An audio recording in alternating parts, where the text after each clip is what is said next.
आज हम शुरू करने जा रहे हैं पहला चैप्टर। पहले चैप्टर के अंदर मैं एक बात समझा दूं, ये 8 नंबर का चैप्टर आएगा, 8 मार्क्स का चैप्टर वहाँ पूछा जाएगा। आप साथियों ये जो भी बातें हो रही हैं इन सबको लिखते हुए चलें, नोट्स बनाते हुए चलें, ये सब आपके काम आने वाले हैं। 8 मार्क्स का ये चैप्टर होगा। शुरू कर रहे हैं basics of derivative. Learning objective का अर्थ ये है साथियों कि आप जो भी यहाँ से पढ़ रहे हो, इसे पढ़ने के बाद इस चैप्टर की कितनी नॉलेज आपको हो जानी चाहिए, क्या क्या आपको वो सारी चीज़ें इस चैप्टर के अंदर आनी चाहिए, वो एक बार देख लो।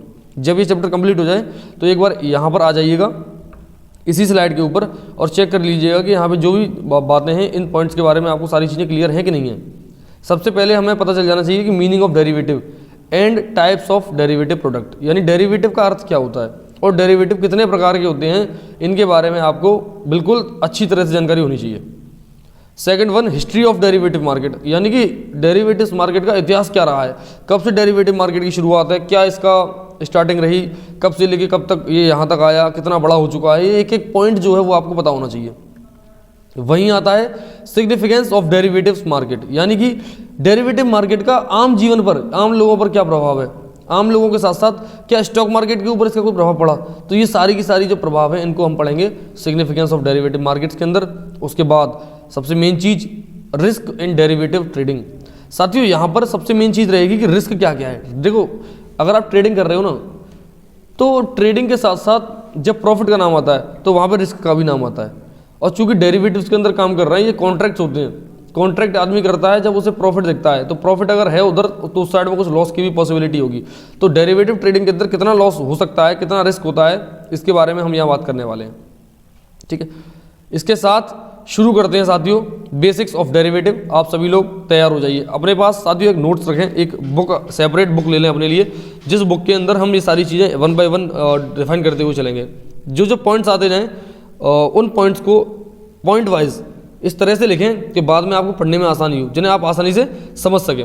शुरू करते हैं साथियों अपना पहला पॉइंट, बेसिक्स ऑफ डेरिवेटिव्स। यहाँ पर जो जो पॉइंट्स आते जाएंगे मैं आपको एक एक बारीकी से एक एक बात समझाता हुआ जाऊँगा।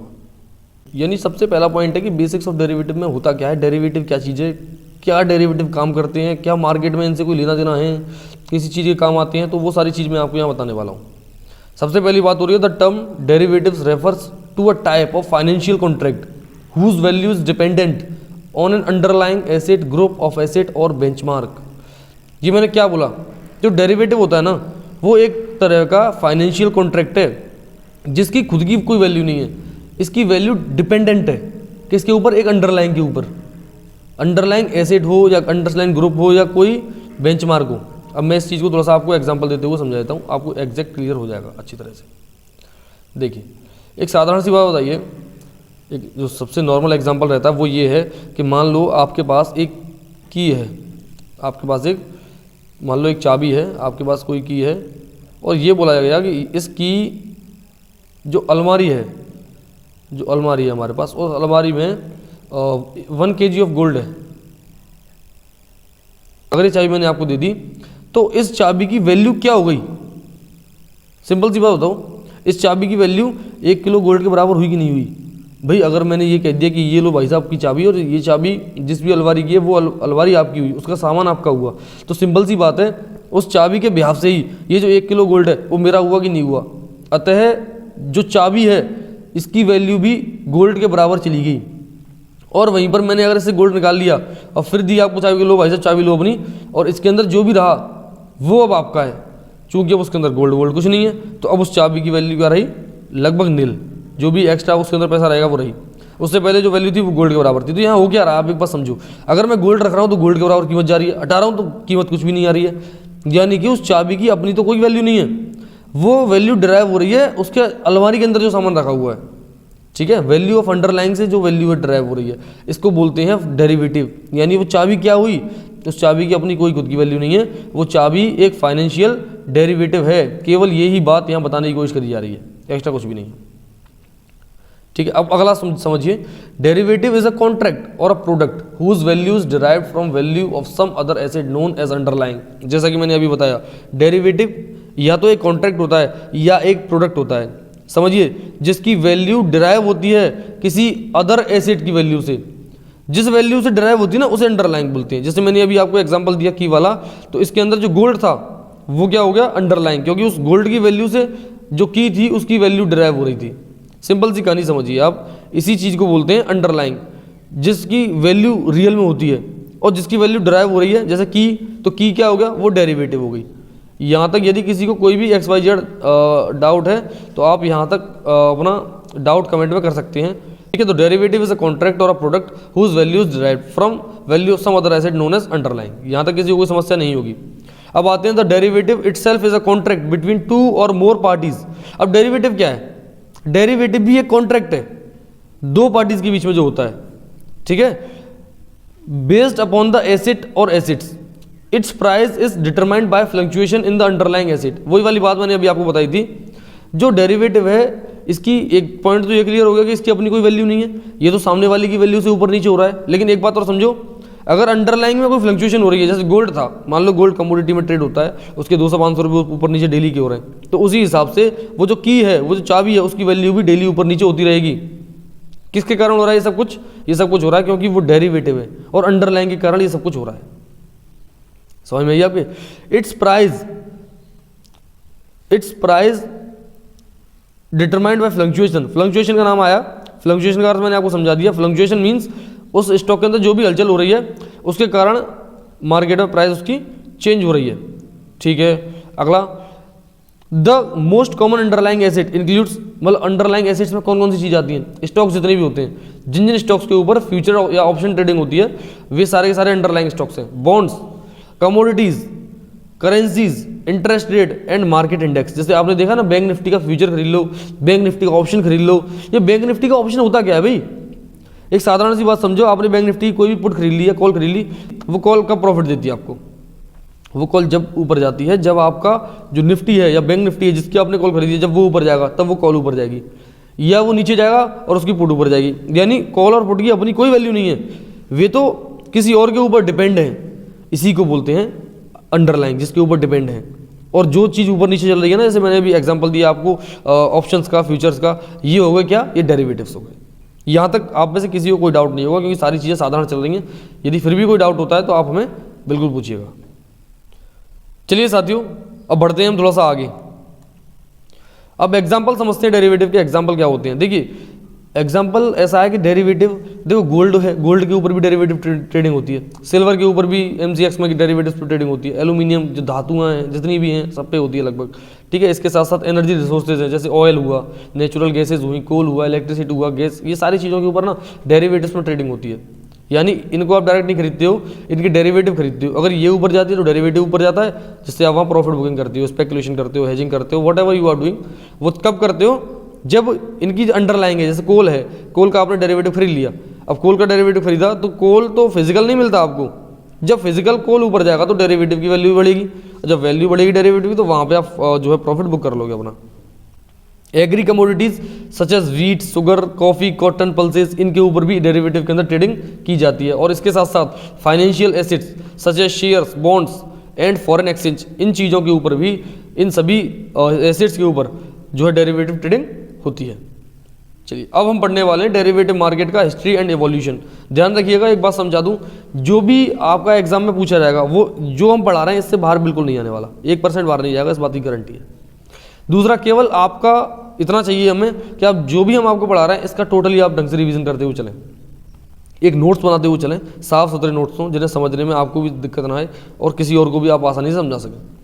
चलिए, derivative market history and evolution पे बात करते हैं। सबसे पहले शुरू होता है 12th सेंचुरी। 12th सेंचुरी में यूरोप में जो ट्रेड फेयर्स होते थे उसमें सेलर्स जो होते थे वो कॉन्ट्रैक्ट को साइन करते थे, future delivery of the items they sold. यानी मैंने कोई चीज़, मान लो मेरा एक फ्रेंड है, ए, एक सेकेंड, मान लो मेरा एक फ्रेंड है कोई ए और ये एक फ्रेंड है मेरा बी। अब इसको ना 6 मंथ बाद मान लो चावल चाहिए, राइस चाहिए इसको, ये है बी, इसके पास कुछ भी नहीं है, लेकिन ये कह रहा है कि अगर आपको 6 महीने बाद राइस चाहिए तो ये दे देगा। ये बंदा कह रहा है कि इसके पास राइस की जो अवेलेबिलिटी है वो इसके पास है। तो ये कह रहा है कि भाई मेरे पास जो राइस है वो अवेलेबल है, 6 महीने बाद मैं दिलवा दूंगा आपको। लेकिन अभी क्या हो रहा है कि राइस की रेट मान लो XYZ कुछ भी है, तो 12th सेंचुरी में क्या होता था कि ये दोनों आपस में एक डेट फिक्स कर लेते थे कि लाओ चलो मैं आपको इस चीज़ की डिलीवरी कर दूंगा। चीज़ बिक तो आज ही जाती थी लेकिन डिलीवरी बाद में होती थी, इसी को बोलते हैं डेरिवेटिव। यानी हमने आज कुछ आपस में दिया नहीं, आज तो केवल कॉन्ट्रैक्ट किया। कॉन्ट्रैक्ट ही क्या होता है, derivative trading is a contract wise trading. तो यहाँ पर केवल क्या किया, एक कॉन्ट्रैक्ट हुआ सामने वाले के साथ आपका, इसी को बोलते हैं डेरिवेटिव, एक्स्ट्रा कुछ भी नहीं है। तो यहाँ पे चावल थे, चावल इसको 6 महीने बाद चाहिए, तो आज आपस में कॉन्ट्रैक्ट कर लिया, यानी ये कॉन्ट्रैक्ट अर्थ यानी डेरिवेटिव पे एक पे साइन हो गया आपका। अब भविष्य में जब भी आपको जरूरत पड़ेगी सामान की, आपको सामान मिल जाएगा। यहाँ तक किसी को कोई डाउट नहीं होगी, ऐसा 12वीं सेंचुरी में शुरू हुआ था।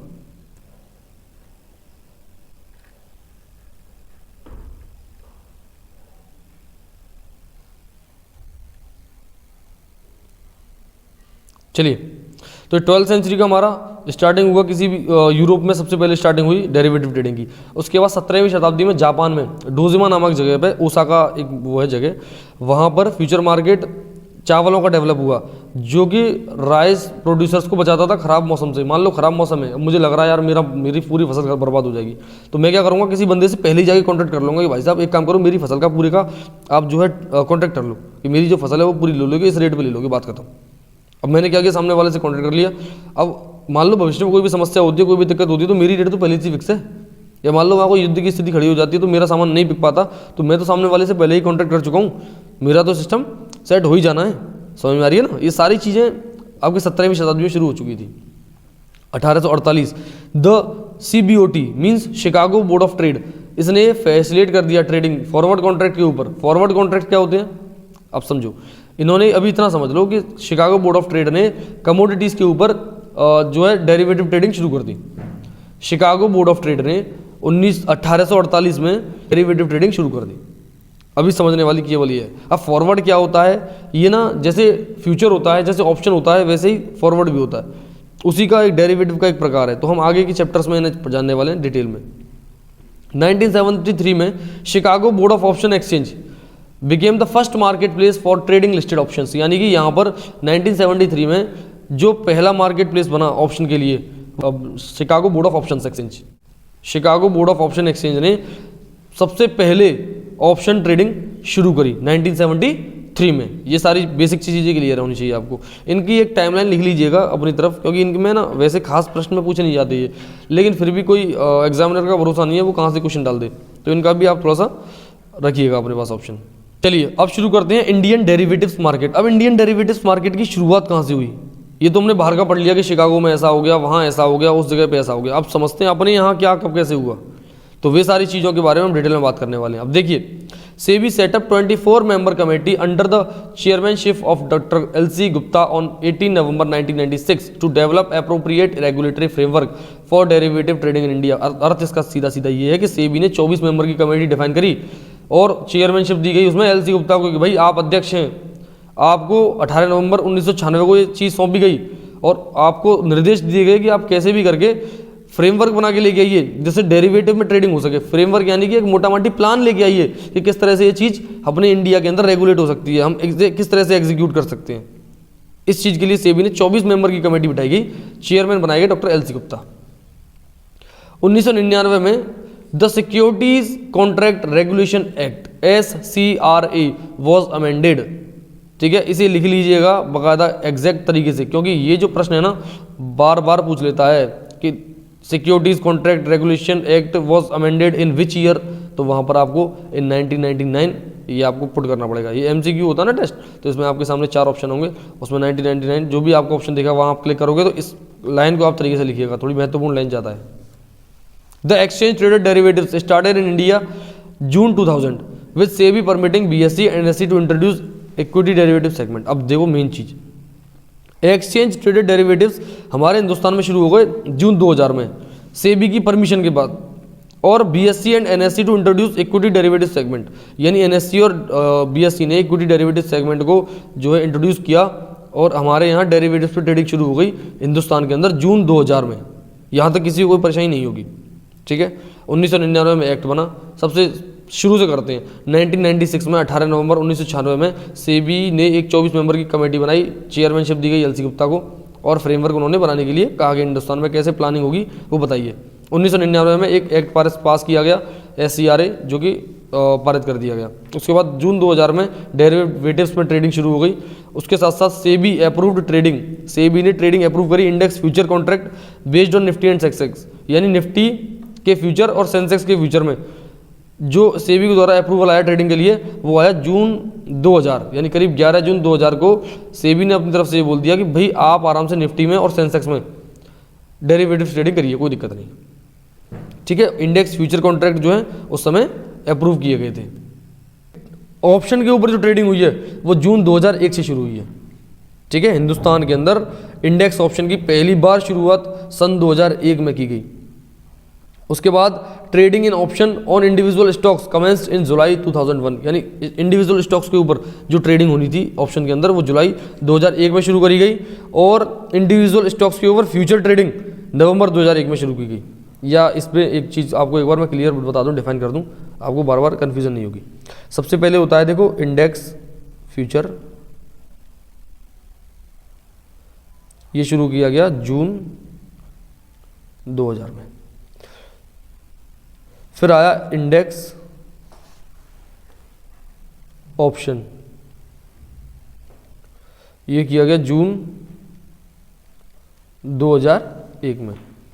फिर आया गया आपका स्टॉक ऑप्शंस। स्टॉक ऑप्शंस जो है आपकी शुरुआत हुई आपकी जुलाई 2001 में, और लास्ट में आया आपका फ्यूचर कॉन्ट्रैक्ट इंडिविजुअल स्टॉक, हाँ स्टॉक फ्यूचर्स।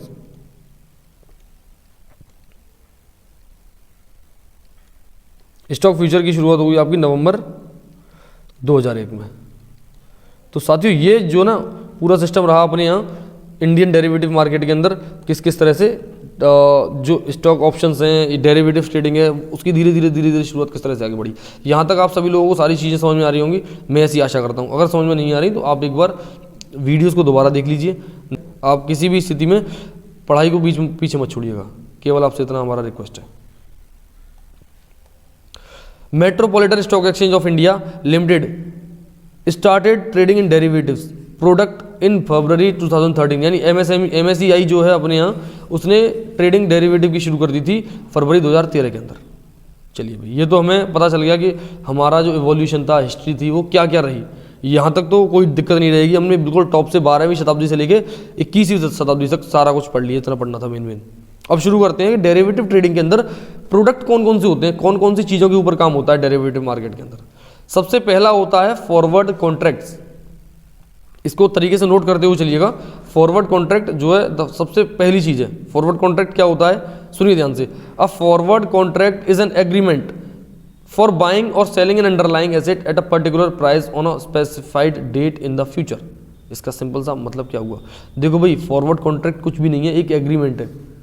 फॉरवर्ड कॉन्ट्रैक्ट एक एग्रीमेंट है, किसके लिए, बाइंग करने के लिए या सेलिंग करने के लिए, क्या, कोई underlying asset at a particular price on a specific date in future. यानी जैसे आप काम करते हो ना, आपने फ्यूचर खरीद लिया किसी भी निफ्टी का या कुछ भी कर लिया, वो क्या किया आपने, निफ्टी का कॉन्ट्रैक्ट तो किया है। इस चीज़ को हम डिटेल में घुसेंगे अभी धीरे धीरे। अगर आप में से कभी किसी ने ट्रेडिंग नहीं करी है तब भी आपको ये सारी चीज़ें समझ में आएंगी। अब मैं फॉरवर्ड कॉन्ट्रैक्ट आपको साधारण सी लैंग्वेज में समझाता हूँ। देखो भाई, बिल्कुल ABCD समझते हैं। ABCD का अर्थ ये रहा कि मान लो मुझे ना 1000 क्वांटिटी चाहिए कंप्यूटर की, ध्यान से सुनिएगा, मुझे 1000 क्वांटिटी चाहिए कंप्यूटर की। अब मैं क्या चाहता हूँ कि यार एक काम करो, कोई बंदा मुझे 1000 कंप्यूटर बेच दे, लेकिन मुझे आज नहीं चाहिए, मुझे चाहिए 3 मंथ के बाद। यानी टाइम पहले फिक्स होता है किस दिन चाहिए, कितने समय के बाद चाहिए। ठीक है, ये मैंने बताया ना स्पेसिफाइड डेट, तो ये डेट पहले फिक्स होती है। और पर्टिकुलर प्राइस, यानी 1000 कंप्यूटर अगर मुझे चाहिए तो किस रेट पे चाहिए, तो मान लो 1000 कंप्यूटर मुझे चाहिए और पर कंप्यूटर की रेट चाहिए मुझे, मान लो 12,000 रुपये का मेरा पर सिस्टम पड़ रहा है।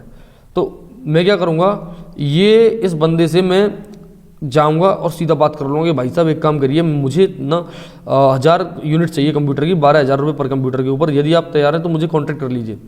ये तैयार हो जाएगा, आपको ये बोल देगा कि चलो 3 महीने बाद हम आपको इस तारीख को पूरा जो है माल आपको घर पहुंचा दिया जाएगा।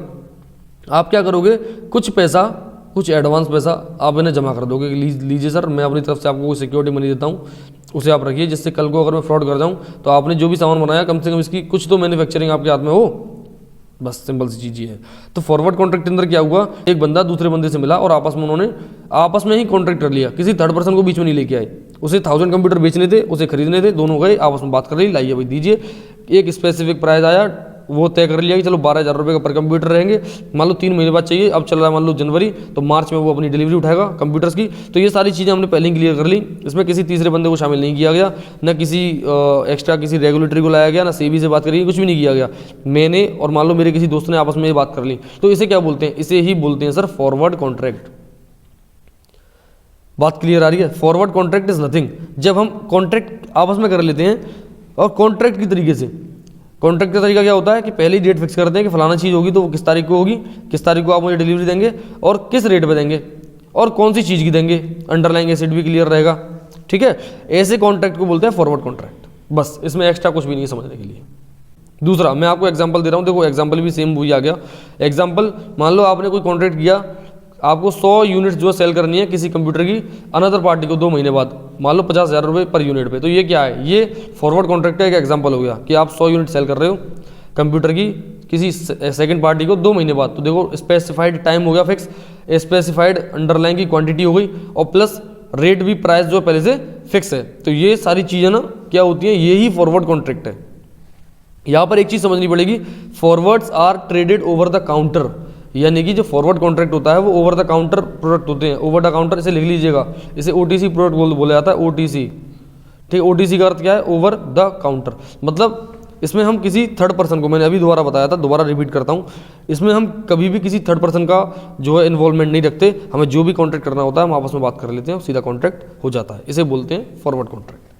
सिंपल सी कहानी है, इन्हें ओवर द काउंटर कॉन्ट्रैक्ट भी बोला जाता है। आप इसे लिखिएगा, ये चीज़ प्रश्न में कई बार पूछ ली जाती है कि फॉरवर्ड कॉन्ट्रैक्ट का सेकंड नेम क्या है, ये फॉरवर्ड कॉन्ट्रैक्ट को और किस तरह से जाना जाता है, तो वहाँ पे आप टिक करेंगे ओवर द काउंटर कॉन्ट्रैक्ट।